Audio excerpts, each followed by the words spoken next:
था। सबसे पहले तो ये जो मॉडल था ये हटा दिया है हमने, इससे अब कोई मतलब नहीं हमारा। जो भी ये डेटाबेस में लिखा हुआ है इससे हमारा कोई मतलब नहीं रह गया है, तो हम इसको हटा देंगे अभी। पहले हम ऊपर से बनाना शुरू करते हैं। तो क्या चीज चाहिए है मुझे, तो मुझे जो चाहिए है उसका नाम है सीक्वलाइज।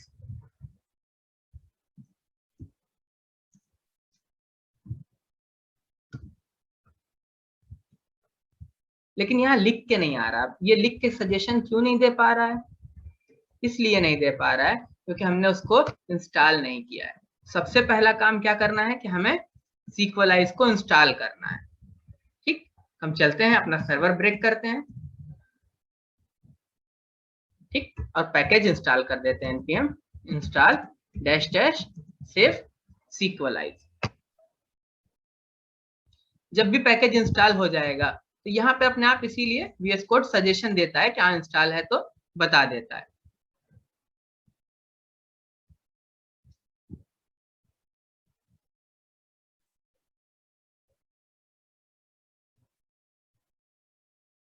ये इंस्टॉल कर रहा है, तब तक हम देखते हैं कि और हमें क्या करना है। अब हमें सीक्वलाइज से क्रिएट करना है। ठीक, ये तो क्लास हो गई, पैकेज हो गया हमारा। तो हम लिख लेते हैं कॉन्स्ट में स्मॉल लेटर में सीक्वलाइज लिख रहा हूं इस बार, इज इक्वल टू न्यू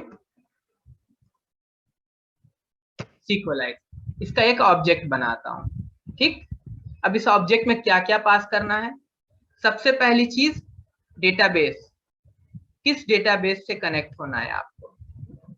ठीक, दूसरी बात कि यूजर कौन है। ठीक, अगर आप यहाँ कॉमा लगाएंगे हो सकता है सजेशन भी दे दे, हमें नहीं देगा।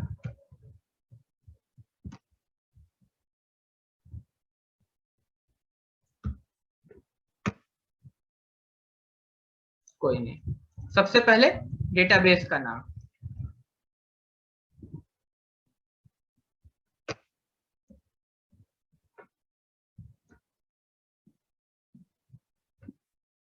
सॉरी, सबसे पहले डेटाबेस का नाम, उसके बाद यूजर कौन है हमारा, और देन पासवर्ड क्या है, देन पासवर्ड क्या है। ये तीन बातें सबसे जरूरी है। ठीक, अब आती है बात चौथे आर्गुमेंट की। तो यहाँ चौथा आर्गुमेंट सिर्फ ये लोकल होस्ट नहीं होता है, चौथा आर्गुमेंट सिर्फ लोकल होस्ट नहीं होता है।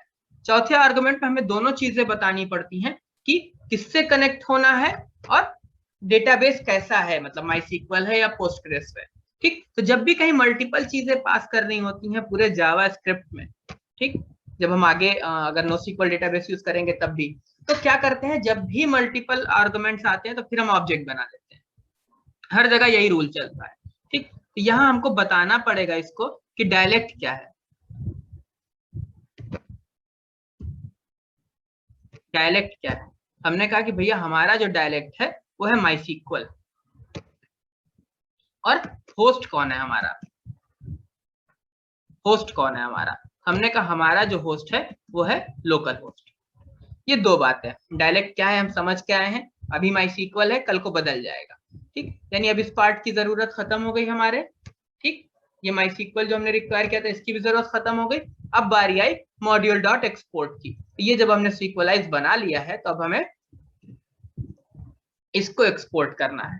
तो अब भी आपका डेटाबेस वही लोकल होस्ट पे कनेक्ट होगा, उसी वर्कशॉप नाम के डेटाबेस से कनेक्ट होगा, वही यूजर है, वही पासवर्ड है। एक एक्स्ट्रा चीज बताई है डायलेक्ट। जब आप MySQL से पोस्टग्रेस पे जाएंगे तो यही डायलेक्ट चेंज कर देंगे। तो ये हुआ हमारा डेटाबेस बनाने का काम। ठीक, अब इसको हम बंद करने जा रहे हैं। अब बारी आती है मॉडल की हमारे। ये नीचे से हम डिलीट कर रहे हैं ये सारी चीजें। ठीक, ये डीबी जो यहाँ निकल करके आ रहा था उस डेटाबेस से, इस डीबी को भी हम क्या लिख सकते हैं, सीक्वलाइज लिख दे, क्योंकि अब तो सीक्वलाइज का डीबी है ये। ठीक, उसके अलावा अभी हमें हो सकता है जरूरत पड़ेगी आगे लिखने की, क्योंकि सीक्वलाइज अपने डेटाबेस को, अपने डेटा टाइप्स को पहचानता है।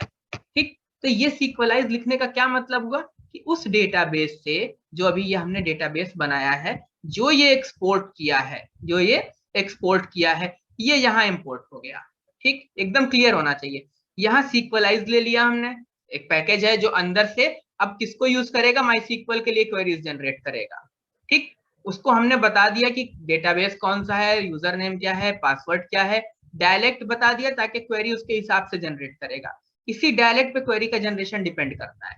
होस्ट बता दिया और इसको एक्सपोर्ट कर दिया, यहाँ आके इसको इंपोर्ट कर लिया, तो ये हमारी एक स्टेप पूरी कंप्लीट हो गई है।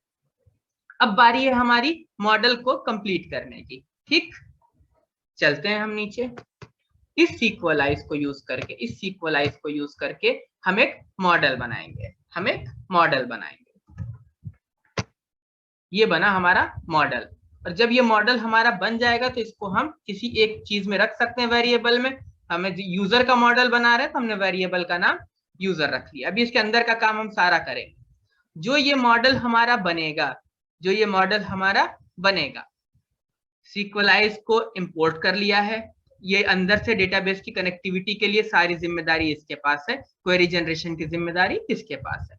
इसका यूज करके डिफाइन करके एक हमने मॉडल बना लिया। ठीक, यहाँ मॉडल का नाम बताएंगे अभी और सारी फील्ड्स वगैरह सब पास करेंगे। नीचे जाकर के इसी मॉडल को हम एक्सपोर्ट कर देंगे, module dot export is equal to user. ये इतना सा काम ऐसा ही चलेगा, इस पे कोई फर्क नहीं पड़ेगा। अब बारी आई कि यहाँ हमें क्या क्या करना है। ठीक, सबसे पहली चीज जो हमें करनी है वो हमको बताना है, मैं ये सब हटा रहा हूं। सबसे पहली चीज कि मॉडल कौन है जो हम डिफाइन करने जा रहे हैं।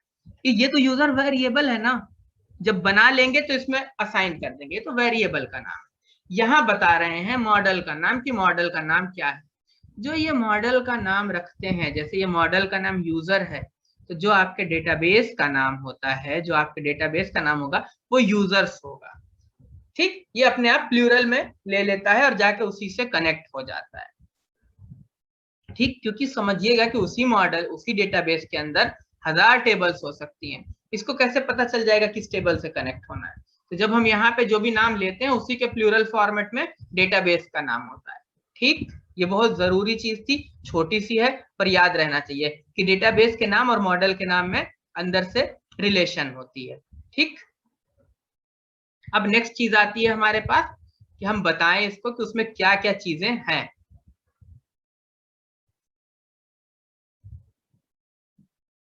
ठीक, अब इसमें हम एक पूरा ऑब्जेक्ट पास करेंगे।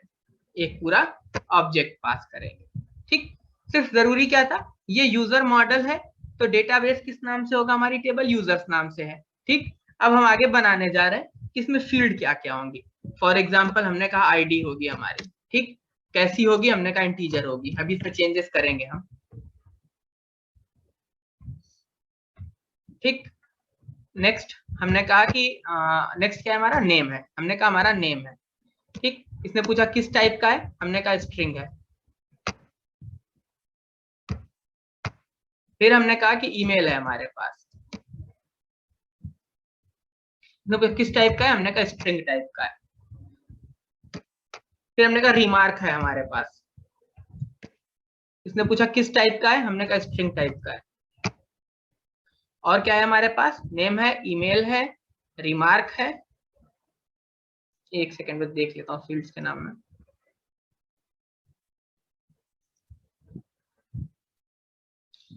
नेम है, ईमेल है, पासवर्ड है।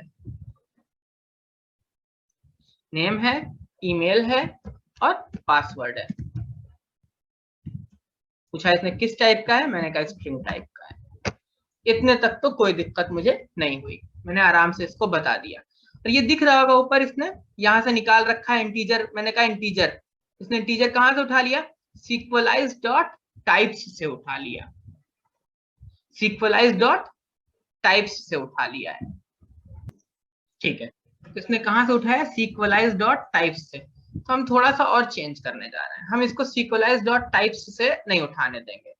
हमने कहा यहां से हम सीधे सीक्वलाइज उठा लेंगे। ये वाला कैपिटल एस से लिख दे रहा हूं, सीक्वलाइज। ठीक, जब उसी के टाइप से रखना है तो मैंने कहा कि मैं खुद ही लिख दूंगा। मैंने यहां लिखा सीक्वलाइज डॉट इंटीजर। ठीक, तो ये स्ट्रिंग भी नहीं लिखूंगा, जो भी आपका ORM है या ODM है, ठीक, उनके हिसाब से ही नाम लिखते हैं। ओडीएम वर्ड आया है, जब NoSQL डेटाबेस यूज करेंगे तो जैसे यहाँ ORM है वैसे वहां ODM होगा, तो डॉक्यूमेंट मैपिंग होगा। यहाँ पे स्ट्रिंग लिखूंगा अब मैं,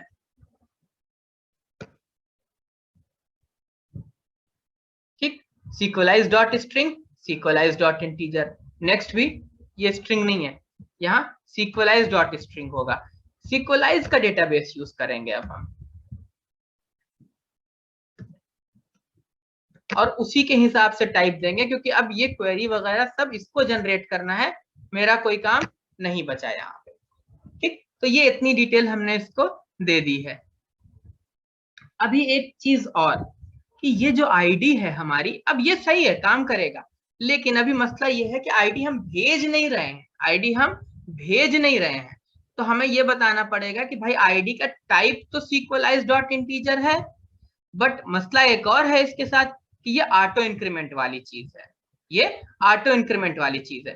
तो मैं यहाँ पर, मैंने कहा जब भी मल्टीपल फील्ड कहीं एक जगह भेजनी होती है, हर जगह ऑब्जेक्ट लगा देते हैं, तो मैं यहाँ वापस से एक ऑब्जेक्ट लगा रहा हूं, और अब इसको बताऊंगा कि भैया टाइप तो इसका यही है, टाइप तो यही है, लेकिन ऑटो इंक्रीमेंट है, ये ऑटो इंक्रीमेंट है। ऑटो इंक्रीमेंट को ट्रू कर दिया मैंने कहा ऑटो इंक्रीमेंट होना चाहिए। अब अगली चीज आती है कि क्या नल अलाउ है, क्या नल अलाउ है? तो मैंने कहा नहीं, नल नहीं अलाउ है। इसने कहा ठीक है, समझदार है, सारी चीजें खुद हैंडल करेगा। हमने बता दिया टाइप sequelize डॉट इंटीजर है, ऑटो इंक्रीमेंट ट्रू कर दिया, अलाउ नल कर दिया, और एक चीज और जरूरी थी, मैंने कहा प्राइमरी की है, कि प्राइमरी की, मैंने इसको ट्रू कर दिया।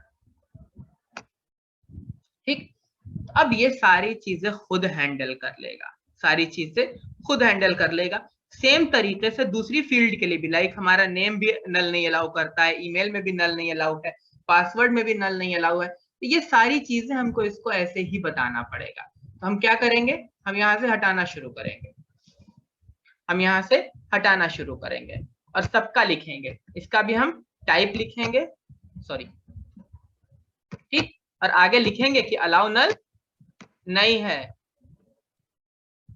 ठीक, और ऐसे ही बाकी सबका भी चेंज कर दूंगा मैं।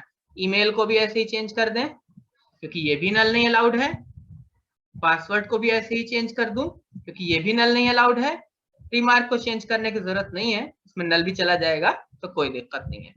तो ये हमारा धीरे धीरे बन करके एक मॉडल में, ये नीचे से पावरशेल अभी किल कर रहा हूं ताकि हम देख पाए पहले इसको, ठीक, ये बन करके हमारा एक मॉडल तैयार हुआ है। क्या क्या किया हमने, डेटाबेस पे sequelize के थ्रू डेटाबेस बनाया। इस बार हम क्रिएट पूल, क्रिएट कनेक्शन कुछ नहीं कर रहे हैं, हम सिंपल सा sequelize का एक ऑब्जेक्ट बना के बाहर भेज दे रहे हैं। उसको हमने बता दिया है कि डेटाबेस वर्कशॉप है, यूजर नेम रूट है, पासवर्ड नल है, डायलेक्ट MySQL है, होस्ट लोकल होस्ट है, और इसको हमने एक्सपोर्ट कर दिया। यहाँ से मॉडल पे आकर के हमने यहाँ पर इंपोर्ट करा उस डेटाबेस को sequelize में, उससे एक डिफाइन वर्ड है, डिफाइन क्या करेगा, मॉडल डिफाइन करेगा। तो एक यूजर मॉडल डिफाइन करा, इस यूजर मॉडल को पूरी एक स्कीमा पास कर दी, ठीक, इसी स्कीमा से तो डेटाबेस बना था, जिसमें आईडी थी, जिसका टाइप इंटीजर है, लेकिन अब हम सब sequelize के थ्रू डेटाबेस देंगे, तो sequelize के टाइप्स देने थे, इसलिए मैंने यहाँ पे sequelize को भी इंपोर्ट करा है, ठीक, ये कैपिटल एस से लिखा हुआ है। तो अब यहाँ पे सबका टाइप जो दिया है वो sequelize के हेल्प से दिया है, ताकि sequelize का ही डेटा टाइप पास हो।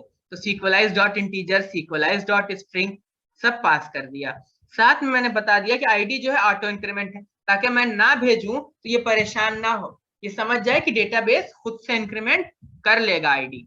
नल अलाउ है कि नहीं, ताकि ये इसी लेयर पे हैंडल कर लेगा। अब जब आपने कह दिया नल नहीं अलाउड है लेकिन ऑटो इंक्रीमेंट है, तो ठीक है, समझ गया क्या करना है, बट यहाँ कह दिया नल नहीं अलाउड है, अब आपको वैल्यू भेजना ही पड़ेगा। साथ में बता दिया प्राइमरी की है, ताकि इसको ये पूरी तरीके से डेटाबेस की स्कीमा से मैच करना चाहिए, ये समझ पाए डेटाबेस को, तभी आपके बदले में ये सारे के सारे ऑपरेशन खुद करेगा। ये बन के हमारा मॉडल तैयार हो गया है। अब बारी आती है अगले पार्ट में कि हम इस मॉडल को उठा करके इंप्लीमेंट करेंगे। यानी कि जहां कंट्रोलर से हम अभी तक फंक्शंस कॉल कर रहे थे, ठीक, अब हम फंक्शन ना कॉल करके इस मॉडल के थ्रू काम करें। तो ये हमारा हो गया अगला।